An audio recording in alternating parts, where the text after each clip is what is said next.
Ya está con nosotros Moisés Chocrón, analista internacional, siempre al frente de Terapia de Shock, para hacer análisis internacional con nosotros. Moisés, bienvenido, ¿cómo te va? Hola, buenos días Vanessa, buenos días Guillermo y a todos los que nos están escuchando en este momento a través de Kiss. Feliz inicio de semana para ti, Moisés. Y bueno, yo no sé si es que yo amanecí hoy muy filosófica, yo no sé por qué me estoy metiendo en estos terrenos, y además yo no tengo nada que ver con eso. Pero a propósito de los temas que vamos a conversar, yo esta mañana pensaba y decía, bueno, todo eso que se decía era el futuro de la humanidad, que había que preocuparse y ponerse manos a la obra para evitar ese futuro. Llegó. Mucho se habló, por ejemplo, de los efectos del calentamiento global, del cambio climático, ya es una realidad, lo estamos sintiendo, pero ¿cuántas veces no has escuchado decir, bueno, si se enfrenta, no sé, tal país a tal otro, ahora sí, la tercera guerra mundial? Y no hay una tercera guerra mundial declarada, pero hay más de 50 conflictos armados activos en este momento. Entonces uno dice, wow, como humanidad, ¿qué estamos haciendo? ¿O qué hemos hecho? No sé. Pero bueno, vamos a entrar de lleno con nuestros temas esta semana. A propósito, justamente fíjate de eso que dice la gente, bueno, ahora sí, la tercera guerra mundial. Norcorea ha empezado a enviar soldados a Ucrania para combatir a favor de Rusia. Hay quienes dicen, ahora sí, tercera guerra mundial. Pero eso en alguna medida cambia el conflicto. ¿Cuáles son tus consideraciones a propósito de ese tema? Sí, efectivamente siempre estamos al borde de algún tipo de catástrofe, ¿no? Cuando no es un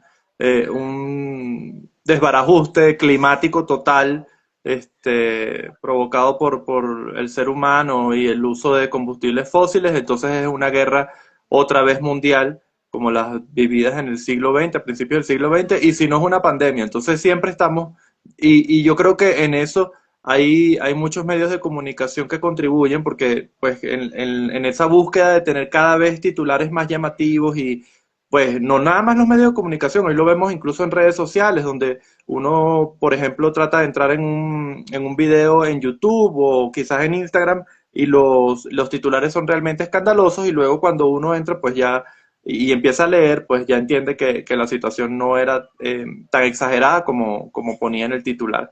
Pero efectivamente, lo que sí vemos en el escenario global con respecto a las guerras es que cada vez adquiere una complejidad mayor y en la medida en que adquiere una complejidad mayor también se interrelacionan los conflictos y es una de las cosas importantes que tenemos que decir hoy con respecto a la ayuda que está dando Corea del Norte a Rusia, que dicho sea de paso no es nueva. Una de las cosas que tenemos que recordar en esta historia muy reciente del conflicto es que ya para junio de este año Rusia y Corea del Norte habían hecho una aproximación, un acercamiento y firmaron un tratado de asistencia mutua para defensa. Es decir, en caso de que alguna de las dos naciones fuese atacada, pues la otra se veía en la obligación de socorrer y responder ante el agresor. Un poco como el artículo 5 de la OTAN. Pero también habíamos visto, y esto es otra de las cosas que a muchas personas quizás se les escapa, porque pues hay que irle haciendo seguimiento al conflicto para darse cuenta de este tipo de cosas, y es que ya había norcoreanos en el territorio del Donbass, que es al este de Ucrania, que de hecho sea de paso ya estaba bajo control ruso desde el 2014, pero seguía siendo legalmente territorio de Ucrania. Pero ¿cómo habían llegado estas brigadas de ingeniería? Porque eran eso, eran soldados de ingeniería, que en algún momento Rusia había utilizado para precisamente hacer estas fortificaciones de guerra, estas trincheras y cosas que eran necesarias para la defensa militar, porque pues evidentemente Rusia se había preparado para el estallido de este conflicto. Sin embargo, otra de las cosas interesantes que hay que mencionar, y eso lo concateno pues con la reflexión que hacías al principio, y es que no hemos visto, cuando menos en este conflicto y en muchos otros, declaraciones de guerra formal. Es decir, Rusia nunca declaró la guerra contra Ucrania. De hecho, hasta el momento lo que dice Rusia es que es una operación especial sobre Ucrania. Una operación, ni siquiera hablan de operación militar, pero se refiere a una operación porque en cierto modo Rusia todavía considera, o cuando menos la élite rusa todavía considera que Ucrania es parte de su territorio, porque no se acostumbran a esta división que surgió después de la desintegración de la Unión Soviética. Y bueno, como eso, incluso el territorio del que fue despojado Ucrania en el 2014, que es la península de Crimea, que es aún más considerado ruso, territorio ruso, porque fue una cesión que hizo en algún momento Joseph Stalin, que cuando se hace esta división de Unión de Repúblicas Socialistas Soviéticas, a Ucrania se le da este territorio, ¿no? Para que quede bajo la administración de ese Estado soviético, porque recordemos que la Unión Soviética no, a pesar de que en términos políticos y administrativos funcionaba de manera centralizada, en el papel o sobre el papel era como una unión de repúblicas independientes, ¿no? Aunque eso evidentemente no tenía mayor repercusión en el mundo real. Ahora, Moisés, ¿tú crees que se está pensando aún más en la bipolaridad del planeta? Se habla mucho de la multipolaridad, sin embargo, yo creo que cada vez se están marcando aún más esos espacios entre quienes están de un lado y quienes están de otro. Sí, sí, es verdad que existe el peligro de que esta bipolaridad que tú mencionas esté tensándose.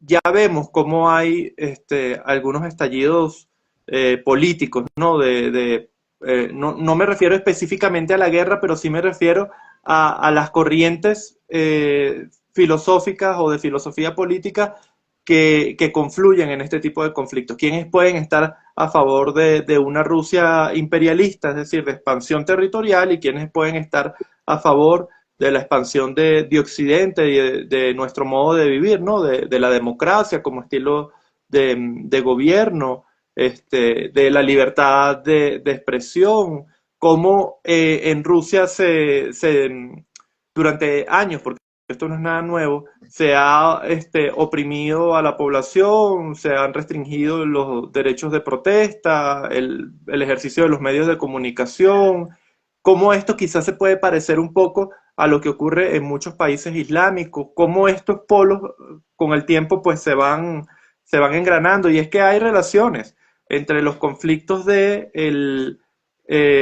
Rusia y Ucrania con el conflicto, por ejemplo, en el Medio Oriente y los aliados de Rusia en la región, también en la Corea, en la península de Corea, incluso en otras partes del planeta, como por ejemplo Sudamérica, África, donde hay varios conflictos latentes en este momento que no, digamos, no tienen o no aglomeran el ojo público porque no son los más importantes en este momento. Pero volviendo un poco al conflicto que nos plantea las últimas noticias sobre, que además hay que decirlo, lo que conocemos hasta el día de hoy del envío de tropas de Norcorea a Rusia para el conflicto con Ucrania es parte de la inteligencia recolectada por los organismos de seguridad de Corea del Sur.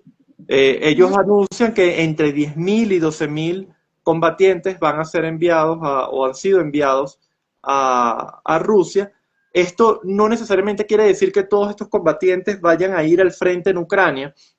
Pues puede ocurrir, sería normal que parte de estos combatientes se quedaran en la retaguardia rusa y permitieran que Rusia pudiese movilizar de su retaguardia al frente de batalla rusos para el combate. Esto también podría ocurrir, no necesariamente quiere decir que todos los combatientes norcoreanos van a ir a luchar en Ucrania.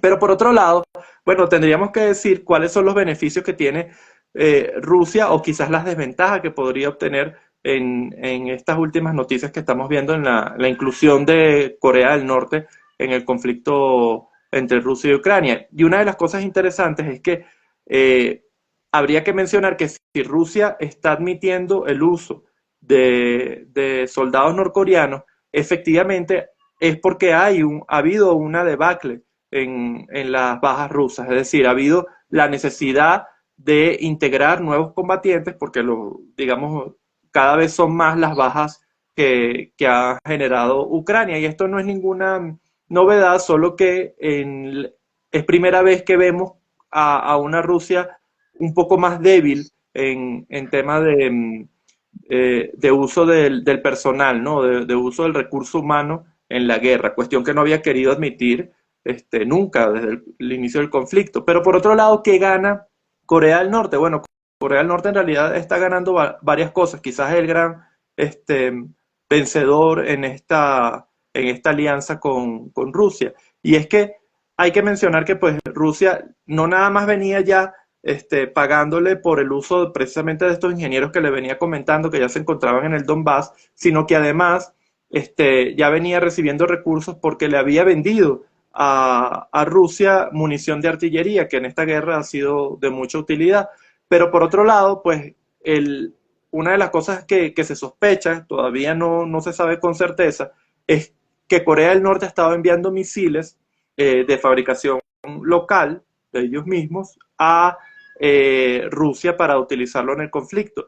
Pero los misiles, hay que decirlo también, los misiles que utiliza Corea del Norte en realidad son misiles que son, por así decirlo, de una baja tecnología. Son muy fáciles de interceptar. Pero con el uso que se les dé a estos misiles en el conflicto, Corea del Norte podría utilizar esta información táctica, es decir, en una guerra real, podría utilizarla para perfeccionarlo. Y eso es una de las grandes cosas que le da temor o le puede generar temor a Corea del Sur. Es decir, que el uso táctico en este conflicto le permita a Corea del Norte generar mejores vectores, mejores misiles, y que haga más difícil la futura defensa de la península de Corea. Además que... Pues, sí, dime. Escuchan a Moisés Chocrón, analista internacional, está al frente de terapia de shock. Yo me enfoco también sobre lo que implica para Occidente, dado el caso que se confirme que en efecto sí hay funcionarios o miembros del ejército de Norcorea ayudando a Rusia en sus tareas en esta invasión a Ucrania, porque evidentemente, por ejemplo, Rusia siempre ha tenido su frente abierto con Occidente y Corea del Norte también, por su parte. ¿Qué implicaría en esta diatriba o en estas tensiones una escalada de ese tipo para Occidente? Evidentemente, la primera conclusión o consecuencia lógica que le podemos encontrar a esto es que si Rusia permite que otros países entren directamente en el conflicto, que dicho sea paso, ni siquiera lo había permitido con Bielorrusia. Es decir, se sabe que Bielorrusia es un aliado de Rusia, pero ni siquiera ha utilizado el territorio bielorruso para hacer una invasión por el norte de Ucrania, cuestión que sería bastante útil en términos tácticos porque la capital de Ucrania, Kiev, está muy cerca de la frontera con Bielorrusia. Pero, digamos, la consecuencia lógica en términos de lo que es este conflicto y su internacionalización es, por ejemplo, la respuesta que podría crear en países OTAN, como por ejemplo Francia, que ya dicho sea de paso, este mismo año Macron había, digamos, exteriorizado su idea de enviar soldados franceses a territorio ucraniano, cuestión que había sido por el momento parada, pues muchos países europeos y Estados Unidos habían puesto el grito en el cielo y habían tratado de calmar la situación, porque efectivamente Francia es uno de los, o en la ausencia, o quizás debacle del liderazgo alemán dentro del bloque europeo, Francia estaba tratando cada vez más de asumir este rol, ¿no? De liderazgo, sobre todo en términos militares, y quería enviar soldados a Ucrania para ayudar en la defensa del territorio ucraniano. Pero también podríamos tener respuesta de otros países que le preocupa mucho la expansión rusa, como por ejemplo Polonia, que ha venido cada vez construyendo mayores alianzas, sobre todo con los Estados Unidos, no nada más para la adquisición de equipos militares, sino además para la construcción o digamos, la construcción de este tipo el ensamble de este tipo de armamentos estadounidenses dentro de su propio territorio, como por ejemplo el sistema de misiles Patriot. Pero además, pues evidentemente la respuesta del hegemón dentro del bloque OTAN, que es Estados Unidos, ¿cómo podría esto afectar? Quizás Estados Unidos decide enviar mayor cantidad de recursos, quizás permitirle a a Ucrania la utilización de ciertas aeronaves en modo ofensivo, ya no defensivo, ciertos sistemas de misiles. Este tipo de cosas evidentemente lo que hacen es exacerbar el conflicto, porque hasta ahorita muchas de estas cosas habían sido amenazas. Por ejemplo, el uso de misiles con carácter defensivo, no permitirle a Ucrania que utilizara ciertos tipos de armas dentro del territorio de Rusia, a pesar de que Ucrania había hecho una operación en el interior del territorio ruso en estos últimos 2 meses. Y evidentemente la sombra de la amenaza nuclear, que siempre ha sido una carta que ha jugado Putin cuando digamos, el conflicto tiende a volverse cada vez más peligroso. Putin siempre asoma la posibilidad del uso de armas nucleares. Cuestión que en realidad es muy poco probable en este momento, porque eso ya cruzaría pues todos los límites de Occidente, pero evidentemente es algo que hay que considerar cuando se hace el análisis del conflicto. Claro, y sí, mucho más, sí, está metido en Norcorea con Kim Jong-un, que sabemos cómo es este señor. Ahora, el papel de China en todo esto, ¿cuál crees tú que sea, Moisés? China está siendo ahorita un espectador, puede ser un intervenir en intentar solucionar estas cosas. ¿Cuál crees tú puede ser el rol de China ahora que Norcorea también está participando? Se ha sospechado que China interviene de manera indirecta, a pesar de que ellos mismos lo niegan, sobre todo de forma económica. Evidentemente hay que mencionarlo en todos los conflictos. Un conflicto no es nada más el uso de personas y de sistemas de armas, sino además es un esfuerzo económico importante, ¿no? Es decir, hay que poner las economías en modo de guerra, y esto requiere el uso de muchos recursos financieros, y además normalmente se emite una deuda que después es bastante difícil de maniobrar, ¿no? De terminar de cancelar. Entonces, en este sentido, y Estados Unidos ha acusado mucho en tiempo reciente a China de estar ayudando por la vía financiera y económica a Rusia.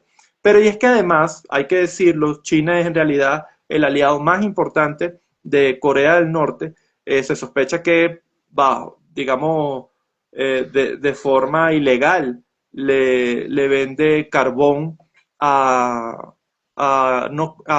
Corea del Norte, y esto le ha permitido a Corea del Norte un poco paliar su propia crisis interna, ¿no? Económica, que con algo de energía pues todavía permite que el país tenga cierto nivel industrial.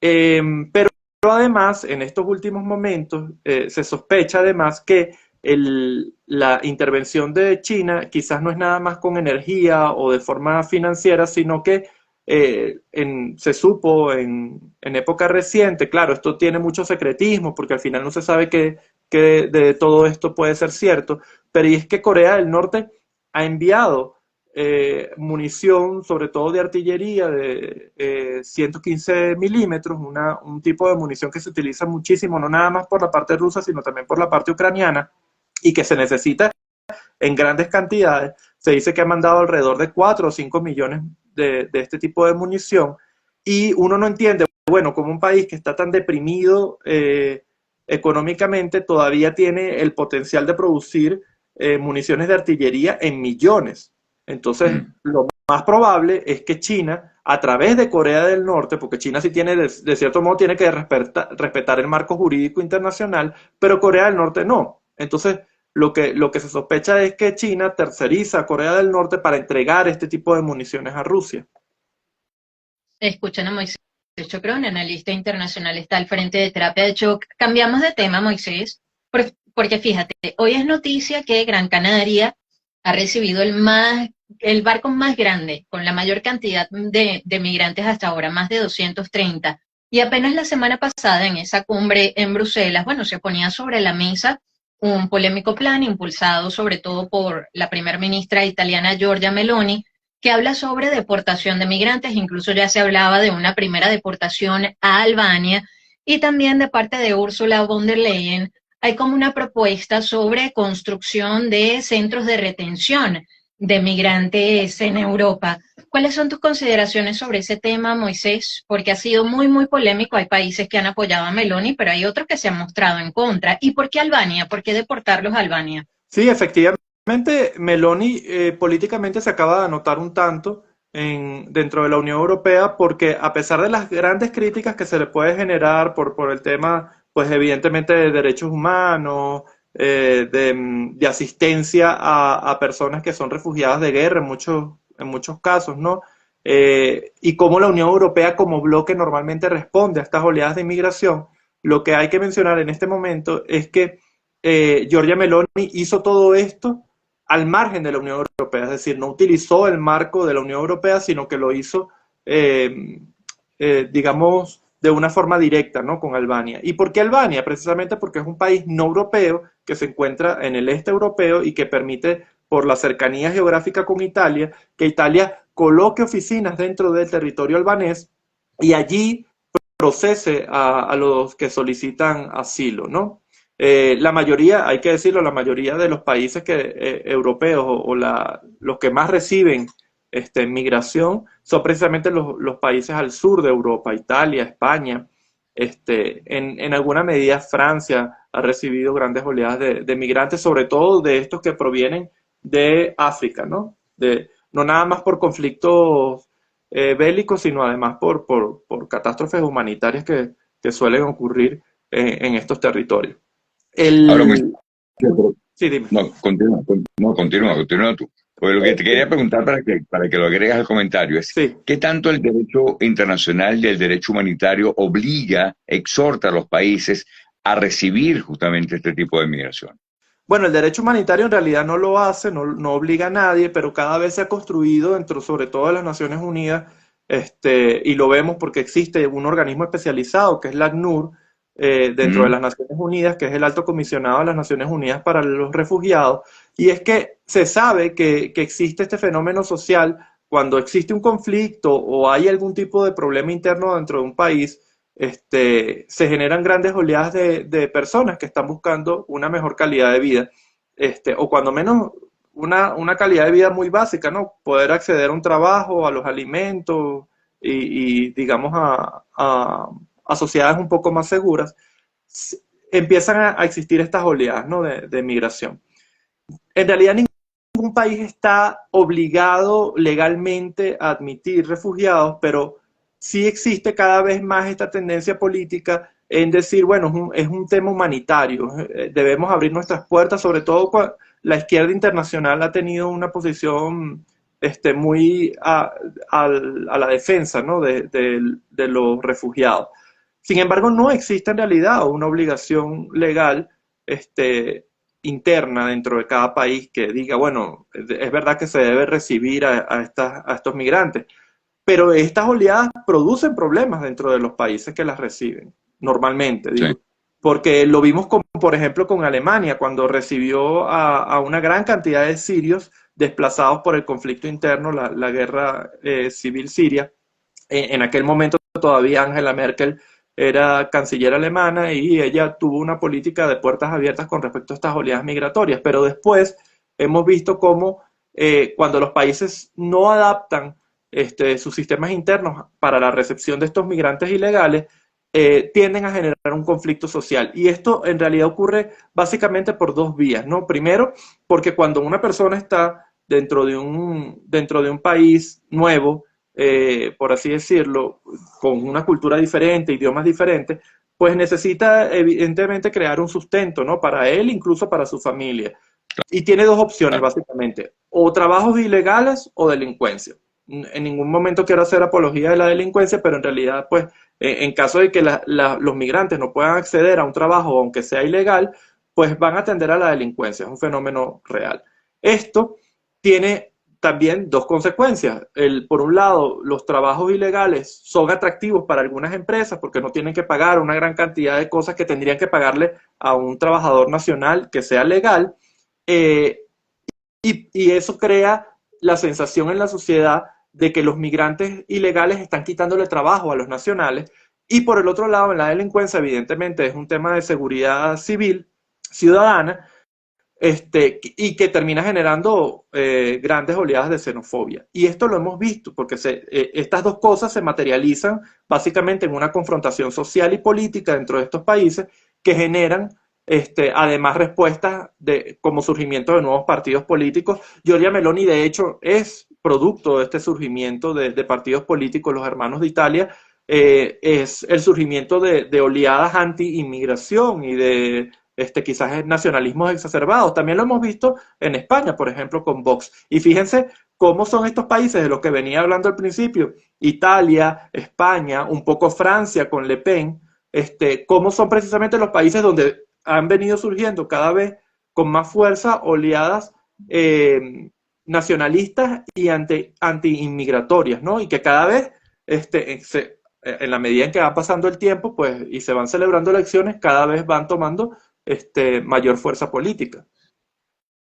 Escuchan a Moisés Chocrón, analista internacional, está al frente de Terapia de Shock. Finalmente, Moisés, ¿sí crees que al final esta propuesta, no sé, escale y sea aprobada o sea aceptada en el seno de la Unión Europea? Porque ahí también hay una lucha, ¿no? La extrema derecha, la derecha, que son las que están impulsando este tipo de medidas, pero encuentran resistencia también de algunos países. Estaríamos hablando, en términos llanos, no sé, de que, dado el caso de que avance, se legalizaría la deportación de migrantes. Pero ¿sí crees que esta propuesta tenga acogida en el seno, por ejemplo, de los países miembros de la Unión Europea? Bueno, la deportación de migrantes en realidad es legal. Lo que pasa es que cada país se reserva digamos, los requisitos por los cuales admite o no a una persona. En todo caso, lo que sí existe es el peligro de que cada vez más países atiendan a esta estrategia que propone Meloni, que bueno, que ni siquiera es que propone, ya es un tratado entre Italia y Albania que costó 7 millones de euros y que tiene como proyección atender aproximadamente a 35.000 migrantes al año. Entonces ya es un proyecto en marcha. De hecho, los primeros centros donde concentran a estos migrantes ya están construidos. Digamos que tienen todas las comodidades, incluso sistemas de aire acondicionado y demás, pero son lugares con espacios muy pequeños. Eso sí podría decirse, son construidos de manera casi prefabricada, utilizando estructuras de container.